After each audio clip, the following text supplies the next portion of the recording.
Hello everyone and welcome back to another Getting Stuff Painted, my bi-weekly update, give or take, on the models I've been painting here for the channel on a very cold day. It's 4 degrees Celsius outside and I think it's 7 degrees in here. Very cold, so that'll hopefully keep me brief this time, because every time I say I'm not going to ramble, I end up rambling, which is basically what I'm doing now. On my gaming side of things we call that Grandpa Simpsoning ourselves. I do that often. Anyway, this time we've got some doors to talk about, so that's exciting. From Age of Sigmar Warcry Catacombs, and then we've also got Age of Sigmar / Warcry miniatures. We have a little bit of Warhammer Underworld, which can also be used in Warcry, just to be complicated. Batman the miniature game, Resident Evil the board game, and then a surprise at the end. I mean, if you know what it's from, you know what they're from, but I'll talk about them when we get there. Nurgle models are always fun to talk about, so let's start with them. I'll talk about the Harbinger in a second here, because he's the thing I kind of ended the last episode talking about. But we also have the Lord of Blight. Just painting Nurgle stuff is just in general very fun. Lord of Blight's another older model. I think he's a bit on the short side compared to the scale in general of Age of Sigmar stuff. Basically did the same kind of thing I did for the Lord of Plagues, which was talked about a couple of videos ago now. Only difference is he's got a bit more of a like pallid green skin, I presume because he's laden with maggots that are poking out his stomach there. So I used Plague Bearer flesh instead of just normal flesh tones.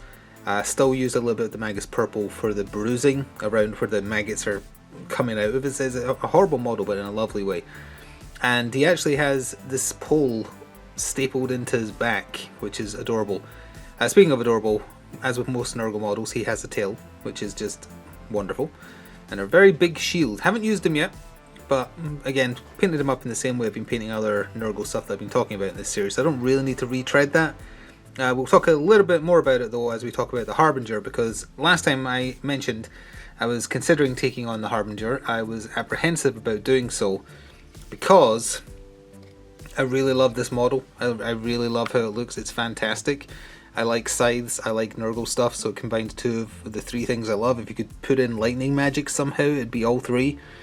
So I talked last time about how if a model turns out good, that's great, but if you go in really wanting a model to turn out great, it can always be a disappointment no matter what you end up with, or you can be too apprehensive to even get started. At least that's, I can't speak for everybody obviously, but that's how I approach painting, and I really wanted this one to turn out good because I really love the model. I think it's one of the best models Games Workshop have done since maybe the updated Bellacore, because that's just dripping in coolness. I would never be able to tackle that, but I think since then this is the only other Warhammer Fantasy model I've looked at and thought, wow, that is really good. So just dripping with personality, I was going to say persona, dripping with personality, very much one of the harbingers of doom, and just in general one of my favourite models ever. And I did tackle it and I'm okay with how it turned out. I will not say I enjoy how it turned out, because you know, you're your own harshest critic, or at least I am. But I tried to match up to the official colour scheme as much as possible. In terms of his robes, his armour, his scythes, I used the same colours as I have been for the Warhammer Age of Sigmar Nurgle stuff, exactly like the Lord of Blight's down here. Same for his base, exactly the same. So I don't really need to cover those. For the horse, I use Sepia Wash just on top of the Grey Seer base, with a little bit of Yan Yellow for the boils and some Magus Purple while it was damp to show some bruising there, and like where the skin's rotted off on the legs there. And if we just turn around on this side very carefully, the last time I was holding a horse with someone with a scythe mounted on it, I dropped it. Well, it fell off the table. I didn't actually literally drop it.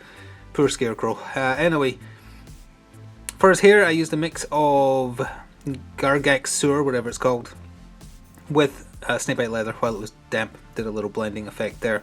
Same with the hair hanging off of his hooves there. And then it was just an assortment of like just snakebite leather for the pouches, a little bit of, what's it called? I always blank on the name of the new brown I really like using. Rattling Grime, there we go. It really does a really nice pale rotted wood effect. It's great for tired leather if you want that effect, but it also works really well just as like old decrepit wood. I really like it. I used it on that sign as well, so there's hopefully the perfect example. And there's a little bit of Flesh Tear red for the hilt of his scythe, and also the sword that he's kind of got nestled there.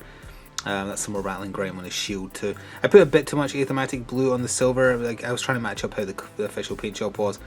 If I was being exceptionally picky, I'd probably redo that, apply the silver and just do a wash over it with just like the slightest hint of Athematic blue for the rusted effect. Bit OTT there, but the model does a lot of heavy lifting here. It looks amazing, very, very nice. And he's already been in a Warcry Battle Report if you've been checking those out. There's 2 currently, and there will be more to come in the future. Series isn't doing as well as I thought it would for like an underappreciated, or underrepresented, not underappreciated, an underrepresented Games Workshop game, because I think it is a lot more popular than Underworld is, but it might just need to be, maybe it's a grower not a shower, as they say. So I've also been painting up some Sigmarines, aka Stormcast Eternals. This is a Praetor, I believe they're called. I used exactly the same colours I've been using for basically all the Sigmarines that I've covered in the past few videos since starting with Farstrider's group for Underworlds. So I don't really need to cover that, it's exactly the same colour, literally exactly the same. And that also goes, I don't quite like how the cape turned out in this one, it's very blotchy unfortunately. That also goes for the Lord Commandant, or the Lord Imperatant. The Lord Imperatant, who is actually a model. Oh, bit of paper just fell on my dog. A model I really like the look of. He's suitably chonky. He looks like he could swing that hammer really strongly, so he definitely gives off an air of authority and power. Very fun model, and he didn't have a great showing in the Warcry video he's been in so far. The Sigmarines are all really slow and they're always outnumbered, so I'm not entirely sure how you're supposed to use them or what the effective setup is. I believe one of the most effective ways is just to simply have them as allies for other groups, because they don't do well on their own. But in terms of Stormcast that I've painted so far, he's definitely my favourite. Again, all the same colours, it's just the sculpt is wonderful. I love how much authority and power that gives off. Just, it looks great. So I don't really have much more to say about the colours used. I just wanted to show this is a model I painted, and I really like it. It's my favourite Stormcast I've painted so far. He also came with a Gryph-hound. I don't like how I did the Gryph-hound. Again, I tried to match up to the official paint job here. It's mostly just the base coat with a wash over it, with a little bit of rattling grime and Nazdrag yellow for the gold parts. That's essentially it. I'm not really sure what else I could have done with it, with at least my painting level. So it came with it. You don't need to use them together or anything like that. There's a better looking Gryph-hound in one of the Underworld sets. I forget which one, but there is definitely a group that has a Gryph-hound pet. I do have it. I haven't painted them yet, but it's got a much more dynamic pose Gryph-hound. This is just like your basic one, and I think my dog's about to bark, so one moment please. Alright, so following on from last time, we have the last 2 of Desper's, whatever they're called, the Warhammer Underworld band that can also be used, I believe, in Nighthaunt groups for Warcry. Something else, almost everything's falling off the desk today. So I talked about these last time, we did 2 of them last time. Essentially I used the Nighthaunt colour scheme that I've kind of settled on. I'm in the process of painting up something else from Nighthaunt that's literally on the table right now, and I have very much embraced the you start with Briar Queen Chill, one of the new contrast paints.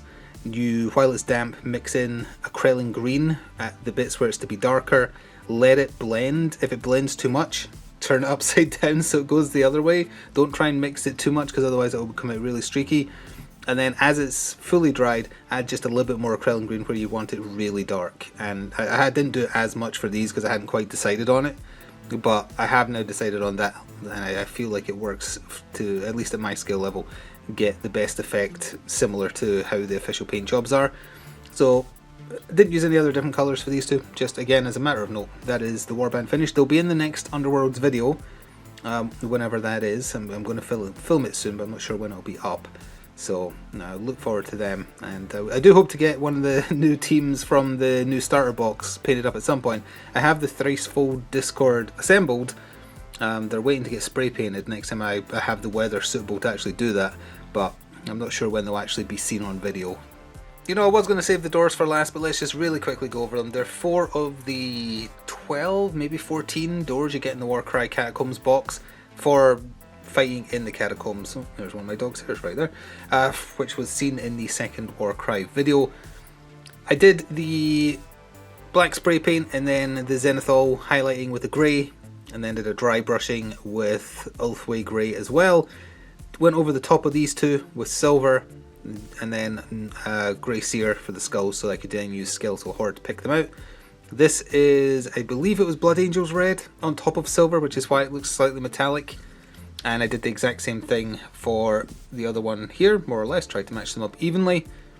And then for these two, it was much the same, with the only difference was I used Aethermatic Blue to add a little bit of like a, almost like a jade or turquoise tint, because that, again, that's what the official paint job was, so I was just trying to match up as best I could. Same with up here. I believe I did go over the skulls with Grey Seer, but I went a bit too heavy with the non-oil afterwards, and as a result they just kind of look silver, but they are not silver. They are just base coated with a wash, but it is kind of close. So they've been used. You're supposed to use all the doors, I believe, that come in the set, but it's going to take me a little bit to work up the effort. It's not even a case of, oh, I don't want to paint the doors because it might turn out bad. It's like somebody asked me why I didn't paint the doors for any of the Resident Evil board games. It's because I don't want to sit and paint 30 doors that all look the same, more or less. I know there is some variance, but nobody has time for that. Well, I'm sure some people do, but I don't want to sit and... I can never do batch painting. I really don't like it. I mean, this series alone should be an indication enough. I like a variety, especially in the content I create as well. I like variety. I can't do that kind of, like, just sit down and paint 20 of the same thing. It's not in me to do it that way. So we're nearing the end of this one, and I feel like I've not rambled as much. We have one model from Batman the Miniature Game, which I haven't really had the inclination to play for a little bit, because I haven't been keeping up with, like, the rebalances, and truth be told, it takes me the longest to record, and it doesn't really get enough views to justify the amount of effort put in. But I did want to paint up something for Christmas, and this is the closest thing I had. This was actually given to me by Night Models as part of compensation for them sending me an empty box. So I didn't buy this, but I didn't, I didn't get sponsored or anything, but they did send me Christmas Joker. He does have stats for the game. I'll probably use him at some point when the inclination to play the game returns. Again, not much to say about this. I used Blood Angels Red. I did the same ice as I did for the Mr. Freeze stuff about half a year ago at this point. Snakebite leather for the sack, and a lot of blood for the Blood God, because don't question what's in that sack. You probably don't want to know. Yeah, but if you were wondering where the Batman Miniature Game was on the channel, it takes the longest to film if you're trying to make sure everything is right, constantly checking traits, constantly checking conditions for scoring objective cards. The recording of it usually takes 4 hours, so it doesn't even include editing time, which is usually at least another hour. Rendering takes a couple of hours, so the juice isn't worth the squeeze, as they say, unless I'm just really in the mood to play it, and I'd be lying if I said I was right now. I'm just not particularly feeling it. I'm still painting the models, like I painted those wrestlers and Michael Keaton Batman fairly recently. Just haven't been feeling that itch to play the game. I've been using the run up to Christmas to try a variety of games, like Warcry and like something else we'll talk about at the end of this video, and Battletech as well, which by the time you've heard this, if you're a channel member, you'll already have seen the first Battletech video. If you aren't, you'll be seeing it on Monday, I think. So arachnophobics, beware, there is a black tiger who is also a spider right here from Resident Evil the board game. The episode where I faced off against Black Tiger has already been seen, and as I mentioned in that, he's basically a pushover in the video game because you don't even need to fight him. You can utterly ignore him and just leave the room, and there is no upside to killing him because you never need to go back. For painting the spider, I used his colour scheme from the 1999 version of Resident Evil 1, because that's, as much as I like the GameCube remake, that version is just iconic for me because it was a very defining moment of my childhood playing that for the first time. So I wanted to base it on that. I based him in Grey Seer. I went over everything with Basilicanum Grey. I let that dry. Then I used Blood Angels Red to pick out the fur on him that's red beneath the, like, I don't know what parts, so I don't understand bug body parts, whatever these parts are. And then also did the exact same with Black Templar, Black Legion on top of that afterwards to just do the stripes over his body. And then did Agrat's Earthshade over the whole thing to try and blend it a bit better. A little bit of Nurgling Slime on the front where his poisoned fangs are, and then a little bit of Grey Seer at the back just to show that he spits webs, because that's what he does in the game, and he has that mechanic in the board game as well. Same base, a little bit of a rush base, obviously very smeared, didn't want to do anything fancy for it. And that is all the optional bosses from the expansion content for Resident Evil 1, the board game, totally painted up. The last boss I have to do is the one from the core set, which is the Tyrant. Not there yet, but we'll get to him eventually. And he's as far as I'm aware, he's the last one. for what we've got to do to finish off the game. Actually, at time of recording this, have one expansion mission left, and then it's all the core book, just the rest of the core book, and then the series will be complete. I haven't really enjoyed the expansion content. Steamforged, I keep on walking into these traps with Steamforged games. They do make an effort with their core boxes. They never seem to balance the expansion stuff correctly. Doesn't necessarily mean it's always too hard or imbalanced in a poor way. It could be balanced in such a way that it's just a pushover. But in this case, I feel like they didn't get the balance right for solo play, but maybe it wasn't specifically designed for solo play in mind. But either way, I didn't really enjoy the expansion content. I'm glad it's over, or about to be over. And I'm looking forward to getting back into the core book and just doing the true end to the story. So let's cover the last thing we're going to talk about, and connected to this, it is interesting because everybody is a little bit short on money right now, businesses and just people alike. So a lot of friendly local gaming stores are actually running month-long Black Friday sales as opposed to waiting until the end of the year. It's also just strange in general that Black Friday is a thing in the UK because Thanksgiving isn't. We've just kind of adopted it as a sale or an excuse to have a really big sale at the end of November. Or as it turns out now, the entirety of November. So I was looking through what was being sold in a Black Friday sale, and I saw super cheap models here. They came in a set, and they are two wrestlers, a mummy and a zombie, from Rumbleslam by TT Combat. I think they started in 2018, and there's been a Kickstarter for like additional content and things. I don't think it took off in a big way, but I do remember looking at it as something I considered playing at one point. Because when I was a kid, I loved wrestling, and a couple of years ago now maybe, there was a video game called Rumbleverse, which sadly didn't work. It was such a great concept. It's a battle royale, but it's about punching and wrestling. But my personal take on it was the servers were too laggy to make it enjoyable, and some people got way too good at it too quickly. And unfortunately, it shut down completely and no longer exists. So I was looking in this Black Friday sale, and here I see a little pack of two wrestlers for Rumbleslam, dirt cheap because they're getting sold off. And I was like, you know what? If nothing is getting fantastic, amazing, ultra good views on the channel, I might as well play stuff that I want to play. And I want to play Rumbleslam a little bit at some point. So I picked these up, and I picked up a couple more things in a Black Friday sale. If you're looking for Black Friday sales, I know Zatu is running one, Wayland Games are running one. Amazon will be running one, but not till the end of the month. Like, just and I'm sure there's other like more local stores as well that are going to be doing month-long promotions. Like there's a lot of old Batman stuff getting sold off on Wayland if you're curious about anything like that. But I've picked up some more stuff, and it is a small scale game, so it's not a super expensive thing to buy into in general. So at a sale price, I was like, you know, I'm probably not going to see any kind of return on this, but that's okay. I just want to do a little bit of wrestling. So to talk about the models, instead of blathering on like this is a vlog, I use Luxian Purple for both of them, for the purple parts. This is based in Gracier again. And then I did Skeletal Horde. Actually, no, I didn't do Skeletal Horde. I think I just did Aggressor Shade or Sepia Tone, and then I did non-oil on top. I'm pretty sure I didn't use Skeletal Horde this time because I wanted to try different effects. I'm very certain of that. And then I used that new bright green, the Striking Scorpion, just to do his mouth and eyes so he looks like he's been reanimated because he's undead. And for the zombie it was much the same. I think I used a new flesh tone. I used a new contrast paint. I used Gut Ripper Flesh, I believe it's called, which is incredibly similar to Plague Bearer in terms of contrast paint. It's slightly more green. It's more like lime than Plague Bearer Flesh, which has got slightly more kind of like almost like a yellow in it. But it is very similar to that, but it is different enough, and it's a perfect orc tone, which I presume is why it's called what it is. Like if you're painting up orcs for fancy or 40k, that's probably what they expect you to use if you're using contrast paints for that. Which I might do one day, because for Warcry you can get orcs, and there's some orc warbands for Underworlds as well.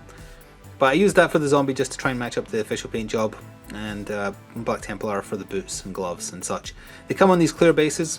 I think they're squares now, actually. Like these are really old releases. I think the newer releases are actually on squares now, but still see-through. Kind of similar to Monster Apocalypse in that regards. So you can see the hexes on the play area. But I don't know when you'll see it. But you will see Rumbleslam on the channel at some point, just because I want it to be there. And that is going to do it for another Getting Stuff Painted. I hope this inspired you to get through your pile of grey shame. It doesn't matter your particular talent level for painting. The point is, get it done. I hope the dog doesn't bark during this outro. I don't like doing second takes. She's looking for excuses to bark. I hope it gives you an excuse to get it done. It doesn't matter about your skill level as long as you enjoy the process. It's relaxing.